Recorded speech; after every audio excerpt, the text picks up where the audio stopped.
Testimony Treasures, Volume 3, Chapter 16, Out of the Cities. Those who have to do with the locating of our sanitariums should prayerfully study the character and aim of sanitarium work.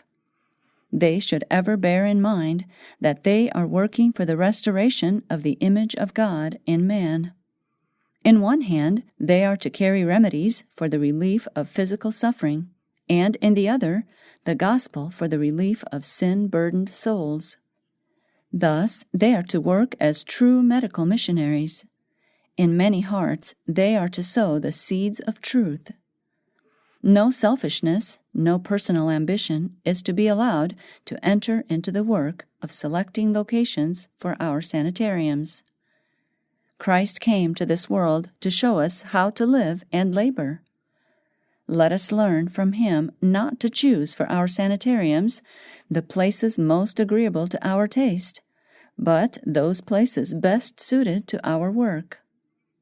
Light has been given me that in medical missionary work we have lost great advantages by failing to realize the need of a change in our plans in regard to the location of sanitariums. It is the Lord's will that these institutions shall be established outside the city. They should be situated in the country, in the midst of surroundings as attractive as possible. In nature, the Lord's garden, the sick will always find something to divert their attention from themselves and lift their thoughts to God. I have been instructed that the sick should be cared for away from the bustle of the cities, away from the noise of streetcars and the continual rattling of carts and carriages. People who come to our sanitariums from country homes will appreciate a quiet place, and in retirement, patients will be more readily influenced by the Spirit of God. The Garden of Eden, the home of our first parents, was exceedingly beautiful. Graceful shrubs and delicate flowers greeted the eye at every turn.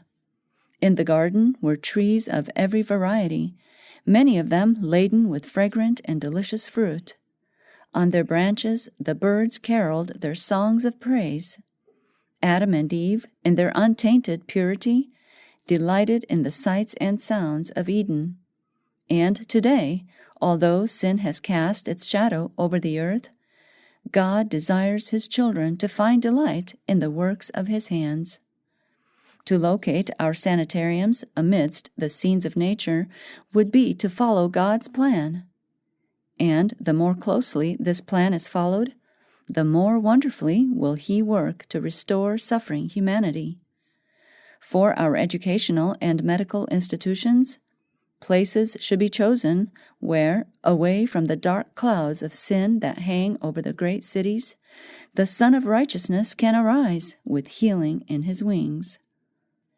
Let the leaders in our work instruct the people that sanitariums should be established in the midst of the most pleasant surroundings, in places not disturbed by the turmoil of the city, places where, by wise instruction, the thoughts of the patients can be bound up with the thoughts of God.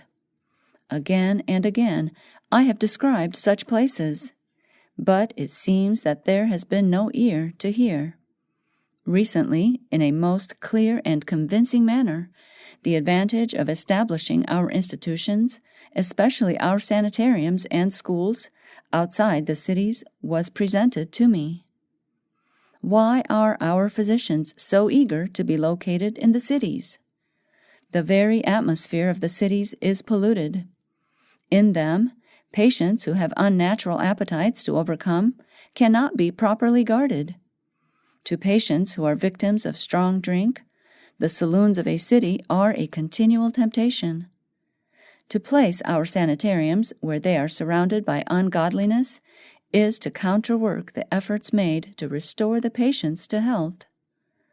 In the future, the condition of things in the cities will grow more and more objectionable, and the influence of city surroundings will be acknowledged as unfavorable to the accomplishment of the work that our sanitariums should do. From the standpoint of health, the smoke and dust of the cities are very objectionable, and the patients who, for a large part of their time, are shut up within 4 walls, often feel that they are prisoners in their rooms. When they look out of a window, they see nothing but houses, houses, houses. Those who are thus confined to their rooms are liable to brood over their suffering and sorrow. Sometimes an invalid is poisoned by his own breath. Many other evils follow the establishment of great medical institutions in the large cities. Why deprive patients of the health-restoring blessing to be found in outdoor life? I have been instructed that as the sick are encouraged to leave their rooms and spend time in the open air, cultivating flowers, or doing some other light, pleasant work, their minds will be called from self to something more health-giving. Exercise in the open air should be prescribed as a beneficial, life-giving necessity. The longer patients can be kept out of doors, the less care will they require. The more cheerful their surroundings, the more hopeful will they be. Surround them with the beautiful things of nature. Place them where they can see the flowers growing and hear the birds singing, and their hearts will break into song in harmony with the song of the birds. Shut them in rooms, and be these rooms ever so elegantly furnished, they will grow fretful and gloomy. Give them the blessing of outdoor life. Thus their souls will be uplifted. Relief will come to body and mind. Out of the cities is my message. Our physicians ought to have been wide awake on this point long ago. I hope and pray and believe that they will now arouse to the importance of getting out into the country. The time is near when the large cities will be visited by the judgments of God.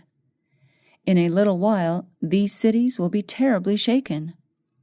No matter how large or how strong their buildings, no matter how many safeguards against fire may have been provided, let God touch these buildings, and in a few minutes or a few hours, they are in ruins. The ungodly cities of our world are to be swept away by the besom of destruction. In the calamities that are now befalling immense buildings and large portions of cities, God is showing us what will come upon the whole earth. He has told us, "Now learn a parable of the fig tree. When his branch is yet tender, and putteth forth leaves, ye know that summer is nigh. So likewise ye, when ye shall see all these things, know that it, the coming of the Son of Man, is near, even at the doors." For years I have been given special light that we are not to center our work in the cities. The turmoil and confusion that fill these cities, the conditions brought about by the labor unions and the strikes, would prove a great hindrance to our work. Men are seeking to bring those engaged in the different trades under bondage to certain unions.